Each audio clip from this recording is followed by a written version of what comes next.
வணக்கம் துலாம் ராசி அன்பர்களே. எதையும் எடை போட்டு பார்க்க வேண்டும் என்ற எண்ணம் உங்களுக்கு உண்டு. எதையும் மெரிட் டிமெரிட் உங்களால் கரெக்டாக சொல்ல முடியும். அப்படிப்பட்ட உங்களுக்கு அக்டோபர் மாதத்தில் எப்படி இருக்கார் சூரியன்னா உட்காந்துட்டார் நல்லா உங்கள் தலையிலேயே. அதனால் பயங்கரமாக ஒரு இரத்த கொதிப்புன்னே சொல்லலாம். அப்படி கொதிச்சிட்ருக்கு உங்களுக்கு. சூழ்நிலையெல்லாம் ஒன்றும் பெருசாக சாதகமாக அமையாத போயிட்டுருந்துச்சு. இப்போது இந்த நீச்சம் என்கிற இடத்திலிருந்து சூரியன் கொஞ்சம் 2ஆம் இடத்துக்கு போகிறார். குடும்பஸ்தானம், வாக்குஸ்தானம், தனஸ்தானம். 2ஆம் இடத்துக்குள்ளே இத்தனை விஷயம் இருக்கும்போது சூரியன் என்ற நெருப்பு கிரகம் உள்ளே போய் இறங்குது. அங்கே ஏற்கனவே செவ்வாய்ங்கிற ஒரு நெருப்பு கிரகம் இருக்குது. அப்போ குடும்பத்தில் உடல் ரிலேட்டடாக மருத்துவ செலவுகள் நிறைய வருவதற்கு வாய்ப்புகளை கொட்டுவார். அப்போது கவலை ஜாஸ்தி வர்றதுக்கு வாய்ப்பு. அதனால் கொஞ்சம் எக்ஸ்ட்ரா எச்சரிக்கையோடு இருக்கணும். சுக்கிர பகவான் உங்கள் ராசிநாதன். இவர் கன்னிராசிக்குள்ளே உட்கார்ந்துருப்பார். சுகம் லாபம் கொடுக்கக்கூடிய சூழ்நிலையை கொடுப்பார்.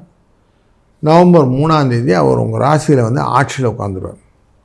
ஆட்சியில் உட்கார்ந்தது மட்டும் இல்லை, உங்கள் ராசியினுடைய 7ஆம் இடமான மேஷ ராசியை பார்ப்பார்.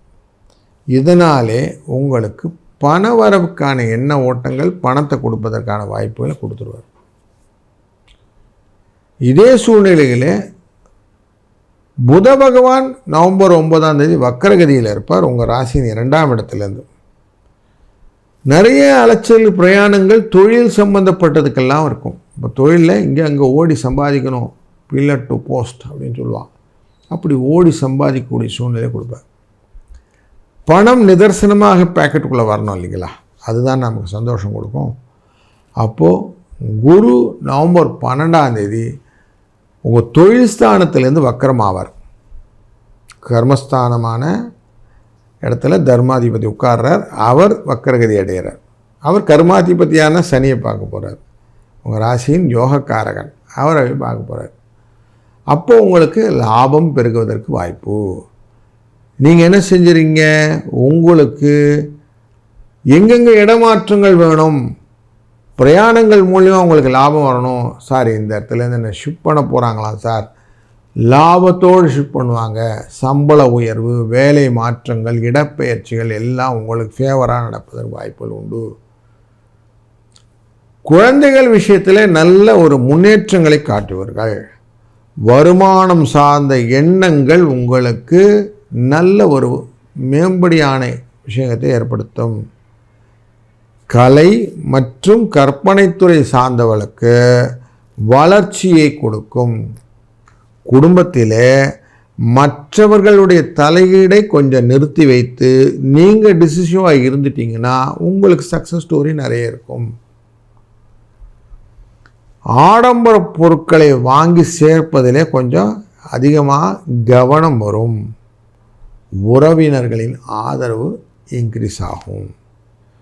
வியாபாரம் தொடர்பான பயணங்களும் உங்களுக்கு லாபத்தை தரக்கூடிய சூழ்நிலையை இந்த காலகட்டங்கள் ஏற்படுத்தும். நவம்பர் 12க்கு அப்புறம் அப்போ உங்களுக்கு ஒரு ரிலீஃப் கிடைக்க போகுதுன்றது நிதர்சனமாக தெரியுது. இந்த ரிலீஃபானது குருவின் பார்வை 2ஆம் இடத்துல விழுவதனாலே ஏற்கனவே கவலைன்னு சொன்னோம் இல்லையா, அதை எல்லாத்தையும் நிறுத்தும். அந்த கவலையெல்லாம் கொஞ்சம் ஜாஸ்தி பண்ணி நிறுத்தும். அதனால் கொஞ்சம் ஜாஸ்தி உடம்புக்காகும், அதுக்கப்புறம் கொஞ்சம் கொஞ்சமாக குறைய ஆரம்பிக்கும் அப்படின்னு நல்லா புரிஞ்சுக்கிடுங்க. இப்படித்தான் இருக்க போதா இந்த வாரம்னா, இந்த மாதம்னா, ஆமாம் அப்படி தான் காட்டுறது. அப்படிப்பட்ட சூழ்நிலையில் நவம்பர் 28ஆம் தேதி சுக்கிரன் உங்கள் விருச்சிக ராசிக்குள்ளே வந்துடுவார். எப்படி அவரெல்லாம் சேர்ந்து வரக்கூடியது ஒரு நல்ல சூழ்நிலை உண்டாகும். நவம்பர் 19ஆம் தேதி சூரியன், சந்திரன், புதன், செவ்வாய் இது 4 கிரகங்களும் விருச்சிக ராசியில் இருப்பாங்க. அன்றைய நாளிலே சர்வ அமாவாசை தினம். இந்த அமாவாசை அன்று அவசியம் திதி தர்ப்பணங்கள்லாம் செய்துவிட்டு முக்கியமாக நீங்கள் தான தர்மங்கள் செய்வது முக்கியம். முடிந்தவரை கோதுமை தானம் செய்வது, இல்லை கோதுமை பண்டங்களினால் செய்யப்பட்ட விஷயங்களை தானம் செய்வது. அந்த தானங்களும் முக்கியமாக உங்கள் யோகக்காரனான சனி ரிலேட்டடாக பார்க்கும்போது மாற்றுத்திறனாளிகளுக்கு செய்யக்கூடியதாக இருந்தால் உங்களுக்கான லாபங்கள் அறுதிட்டு சொல்லலாம். அது உங்களுக்கு தான் வந்து சேரப்போகுதுன்னு அர்த்தம். அதை நீங்கள் க்ளீனாக கேபிட்டலைஸ் பண்ணுறதுக்கு இந்த அமாவாசை நாளை பயன்படுத்தி கொள்ளுங்கள். இதனாலே உங்களுக்கு நிச்சயமாக நல்லது நடக்கும். நல்லதே நடக்கட்டும். வாழ்க வளத்துடன்.